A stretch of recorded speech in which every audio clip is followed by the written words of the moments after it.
دنیا کی تاریخ میں کچھ قومیں ایسی بھی گزری ہیں جنہیں اللہ تعالیٰ نے بہت قوت طاقت اور عظمت عطا کی، لیکن جب انہوں نے ان نعمتوں کی قدر نہ کی اور غرور و سرکشی میں ڈوب گئی تو ان پر اللہ کا عذاب نازل ہوا۔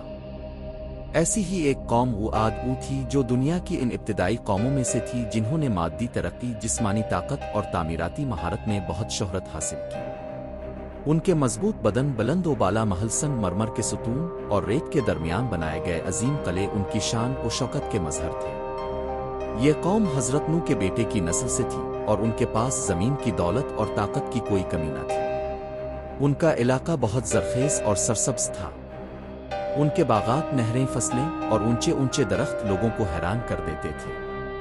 لیکن جیسے جیسے ان کی دنیاوی دولت بڑھتی گئی ویسے ویسے وہ اللہ کی یاد سے غافل ہوتے گئے۔ انہوں نے بھی بت پرستی کو اپنا لیا، طاقت پر غرور کرنے لگے اور اپنے نبیوں کا انکار کرنے لگے۔ انہی کی طرف اللہ تعالیٰ نے حضرت ہود کو بھیجا جو انہی کے قبیلے سے تعلق رکھتے تھے۔ وہ ان کے درمیان پیدا ہوئے، وہی زبان بولتے تھے اور ان کی زندگی سے بخوبی واقف تھے۔ وہ نہایت سچے، نیک اور سمجھدار انسان تھے۔ حضرت ہود نے اپنی قوم کو بہت نرم لہجے میں سمجھانا شروع کیا کہ اے میری قوم، اللہ کو مانو، اسی کی عبادت کرو، وہی تمہارا رب ہے، وہی تمہیں رزق دیتا ہے، وہی تمہیں پیدا کرتا ہے۔ تم ان بتوں کی پوجا کیوں کرتے ہو جو خود کچھ نہیں کر سکتے؟ یہ تمہارے باپ دادا کا طریقہ ضرور ہو سکتا ہے، لیکن سچائی وہی ہے جو اللہ نے بھیجی ہے۔ لیکن قوم عاد جو اپنی عظمت، طاقت اور تعمیرات پر نازاں تھی، اس نے حضرت ہود کی باتوں کو مذاق میں اڑا دیا۔ وہ کہتے کہ تم ہمیں ہمارے باپ دادا کے دین سے روکنا چاہتے ہو۔ تم چاہتے ہو کہ ہم ان خداؤں کو چھوڑ دیں جنہیں ہمارے آباء و اجداد نے پوجا۔ تم تو ہم جیسے انسان ہو، تمہارے پاس کوئی معجزہ نہیں، کوئی فرشتہ نہیں، اور تم ہمیں دھمکاتے ہو کہ ہم پر کوئی عذاب آئے گا۔ لاؤ وہ عذاب اگر تم سچے ہو۔ حضرت ہود نے ان سے فرمایا کہ میں تمہیں اللہ کا پیغام پہنچا رہا ہوں، تمہیں نصیحت کر رہا ہوں، اور اللہ کی طرف سے تمہارے خیرخواہ کے طور پر بھیجا گیا ہوں۔ میں تم سے کوئی صلہ نہیں مانگتا، میرا اجر تو صرف اللہ کے ذمہ ہے۔ لیکن تم لوگ اپنی طاقت پر اتنا نازاں ہو گئے ہو کہ تمہیں سچ نظر ہی نہیں آتا۔ تم ان اونچے ستونوں کو دیکھ کر سمجھتے ہو کہ یہ تمہیں بچا لیں گے۔ تم آسمانوں سے باتیں کرنے والے محلات میں رہ کر یہ بھول گئے ہو کہ اصل طاقت اللہ کی ہے۔ قوم عاد نے حضرت ہود کی باتوں کا انکار کیا۔ انہوں نے کہا کہ ہمارے پاس تو بارشیں آتی ہیں، زمین ہماری زرخیز ہے، ہمارے مویشی خوب چرتے ہیں، ہمارے باغات سرسبز ہیں، ہمیں کسی عذاب کا کوئی خوف نہیں۔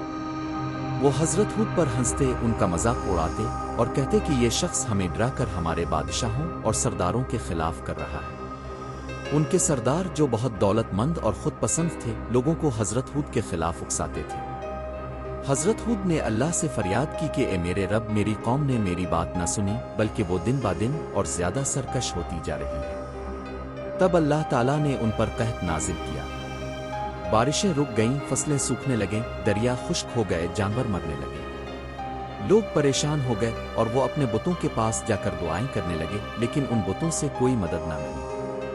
حضرت ہود نے فرمایا کہ اگر تم سچے دل سے توبہ کرو، اللہ کو مانو، تو وہ تمہیں دوبارہ نعمتوں سے نوازے گا۔ لیکن قوم عاد نے کہا کہ یہ سب کچھ ہماری آزمائش ہے، ہم بہت جلد سنبھل جائیں گے۔ انہوں نے اپنی ضد اور سرکشی جاری رکھی۔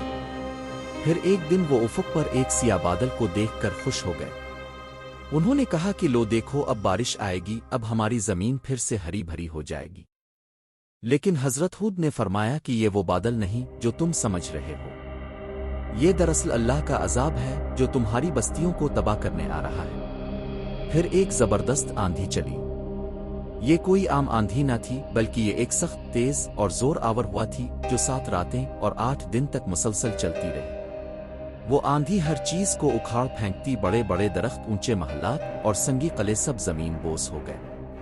لوگ اپنے گھروں سے نکل کر میدانوں میں بھاگے، لیکن وہ آندھی انہیں زمین سے یوں اٹھاتی جیسے وہ کھجور کے کھوکھلے تنوں کی طرح ہوں، اور پھر زمین پر یوں پٹخ دیتی کہ ان کا وجود مٹ جاتا۔